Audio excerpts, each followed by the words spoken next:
स्वागत आहे तुमचं आपल्या यूट्यूब चॅनल अन्वय विथ मॉममध्ये. तर आज सकाळची सुरुवात झाली अन्वयच्या मसाला दूधपासून. उठल्या उठल्या त्याला भूक लागली होती, तर तो बोलला मम्मा मसाला दूध दे. तर त्याला दूध बनवून दिलं आणि स्वयंपाकाला लागण्याची तयारी केली, कारण आज होती अंगारकी चतुर्थी. तर आज मला बनवायची होती राजगिऱ्याची भाकरी आणि बटाट्याची भाजी. म्हणून मग मी घाईघाईमध्ये अन्वयला दूध देऊन दिलं आणि मग स्वयंपाकाला लागली.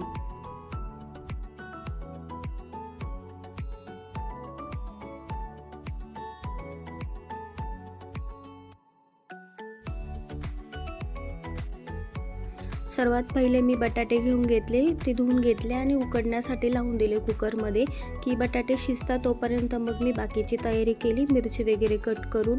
साबुदाण्याची खिचडी पण करू शकत होती, पण त्यांचं जरा शंभूच्या पप्पांना त्रास होतो साबुदाण्यापासून. मग म्हटलं की नाही, राजगिऱ्याची भाकरी आणि भाजी करते, त्याच्याने जरा पोट पण भरतं आणि त्रास पण होणार नाही.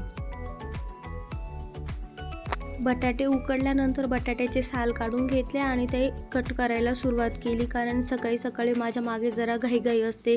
टिफिन द्यायचा असतो, एकीकडे अन्मयीचं असतं मम्मा हे दे ते दे, मला कड्यावर घे, मला जवळ घे, त्याची जरा नाटकं चालू असतात. म्हणून माझ्या मागे जरा सकाळी सकाळी घाई असते.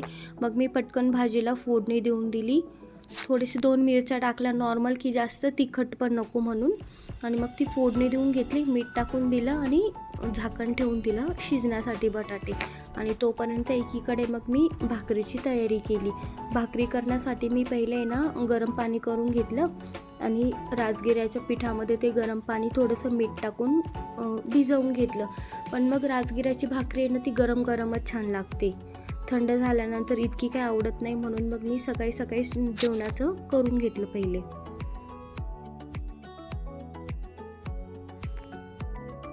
भाजी एकीकडे शिजायला लावून दिली आणि तोपर्यंत मी इकडे भाकरीची तयारी केली. भाकरी बनवून घेतली. भाकरी अशी छान होते गरम पाण्यामध्ये भिजवल्यानंतर आहे ना, आपल्या पोळपाट लाटण्यावरच लाटून घेतली ना तरी छान होते, चपातीसारखी मस्त छान होते भाकरी.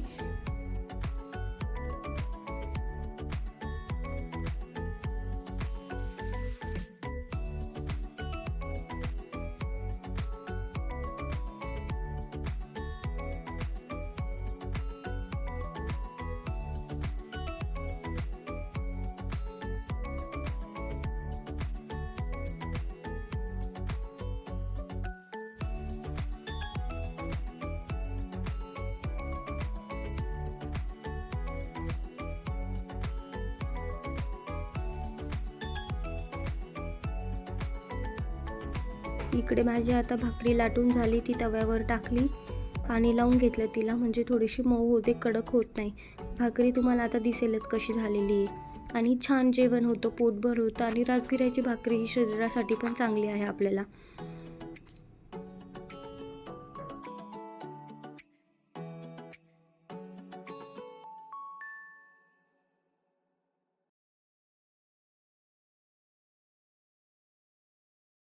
एकीकडे भाकरी शिजते तोपर्यंत आता भाजी बघितली मी, तर भाजी पण शिजून गेलेली होती.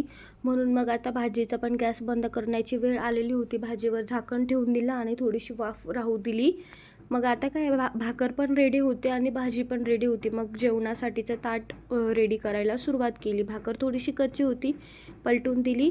पण मग जेवणाचा मेनू छान पद्धतीचा झालेला होता, एक उपवास स्पेशल म्हणून.